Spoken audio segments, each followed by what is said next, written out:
it gave birth, basically, to a number of other incentives, which began first after the American Civil War, and that was the creation of the corporation and the understanding of being able to lay responsibility into a body which didn't represent people anymore, but a composite existing company which basically could dissolve into the ether when it came to pointing the finger and being responsible. The whole point about this is that if we look at the foundation ideas and concepts here, we've got assumption and we've got not taking responsibility for one's own actions when you're in a large context like a corporation. So the individual's concern can slip into obscurity, and it's the corporation itself that ends up being trying to be taken to court and being looked at as the cause to effect. And then, as Elisabet has been speaking, this whole issue of becoming aware of the fact that the planet is a finite object and living, open, interactive being rather than a physical object that can be studied and perceived as a non-living entity. Now, for me, what all of this is strongly talking about is the difference between internally the foundation inherited survival instinct and also our overall understanding of what creativity is. I've mentioned in the past that the survival instinct is very, very powerful, and it supersedes everything in daily life regarding our own inner creativity.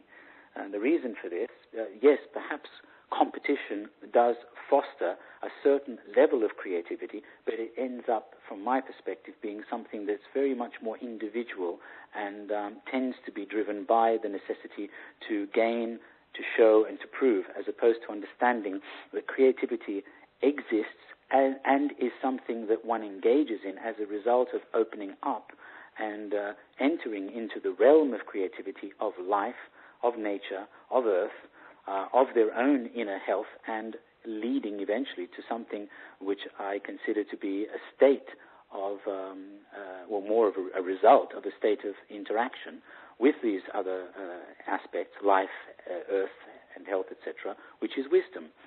Now, the creativity itself is something that is the result of surrendering and being able to be guided by a force greater than oneself, rather than thinking that one has to do all the work themselves constantly. So being driven by survival does unfortunately end up limiting ourselves enormously to thinking and behaving within a very minute and what I see is a self-destructive cycle.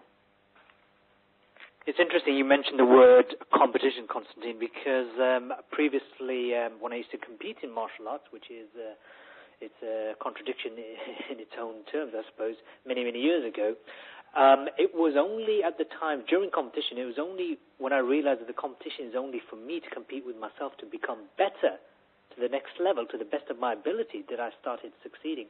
And I know that's the same for the world of athletics as well. If you take a 100-meter sprinter, a runner, they're not going to look at the competition. What they're going to be looking at is, how can I beat my personal best by 0.2 of a second? So perhaps there's indication there already that competition in its own right doesn't work. Now, you're listening to the Consciousness Revolution show with myself, Haroon Rabbani, and our resident science educator, Konstantin Pavlidis, as well as our special guest, Dr. Elisabet Sahtouris. Now, during my conversation recently with Jordan Maxwell, he expressed his frustrations with the human condition. No matter what evidence that was produced by researchers such as himself about the plight of humanity, what he found was humans are so apathetic. He himself was very gloomy about our future. What about yourself, Elisabet? What does the future hold for us human beings? Are we doomed, or do we actually have a bright future? Well, Haroon, I think we have a bright future, a very bright future, because I see all this chaos and competition and stuff exactly as that point of maturation for our dominant culture. I don't want to say our species, because many indigenous peoples passed that point of maturation long ago, but were too small to resist the big tide of the modern world. And I wanted to mention one thing about the competition. I talked about moving out of competition into cooperation, but there is such a thing as friendly, creative competition. And I'll give you a lovely little example. When I was in China, taken to a basketball game. Now, this is long ago. It's in 1974. And we went to this basketball game, and when the first basket was made, the Chinese man next to me leaped up and clapped and shouted and was all excited about it. The second basket was made by the other team, and again, he leaped up and was just as excited about that basket. And after seeing him go back and forth this way a few times, I said, "Which is your team?" And he said, "What do you mean?" And I said, "Well, you seem to be cheering both teams. I don't understand." And he looked at me in confusion. And it turned out that he said, two teams have to be pitted against each other to drive excellence. We cheer the excellence. And that's what you were just talking about, competing against yourself, looking for the excellence. And in martial arts, it's that way too. If you're not leading to the well-being of your opponent, you're doing something wrong too. The balance to be maintained. So I wanted to mention that about creativity and friendly competition, surviving maturity.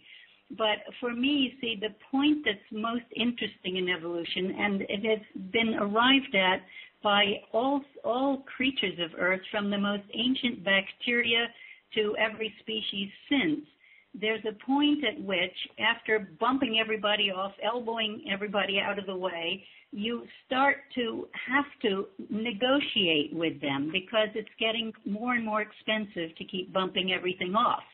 And at some point, the species discovers that it's more energy efficient, which means it's cheaper to feed your enemy than to bump them off, than to kill them. Now imagine if the U.S. Pentagon would get this, and see that the amount of money we spend leveling countries is far more than it would have cost to make friends of them.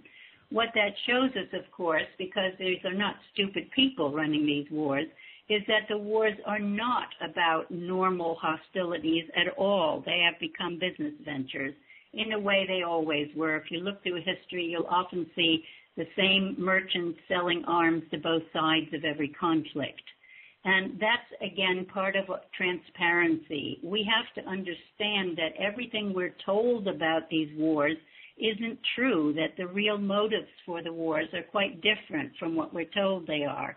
So all of that is about transparency. It's about growing up. I think the globalization of humanity at this time is exactly that maturation process. And at the same time that you see the BPs fighting for their lives against the odds, and the banks as well, you also see what Paul Hawken showed us were more than 1 million NGOs, mostly grassroots level people, building a better world from the ground up. And this doesn't make the media, because the media is owned and is driven by the corporate interests. But now we have the internet. We can all talk to each other. We can find out about these things. And we have plenty of reason for optimism when we see how many people are waking up, becoming conscious, seeing ourselves as all connected and interdependent and spiritual beings, and how many of us are working from the ground up to make this a better world for each other. And my best advice is, find something you love doing that makes a better world, and start living as if you're living in that better world now. Treat people the way you want to treat them in the future. Do things the way you would in a clean, green world. I keep saying clean, green. Anyway, I've said enough of this round. You mentioned the word transparency, and I wholeheartedly agree with that particular attitude, mindset, etc., and behavioral patterns. However, there's a big however. You mentioned that war, for example, it's purely business, and we know that to be true. Not everybody knows that. Most people have no clue. But we know that to be true.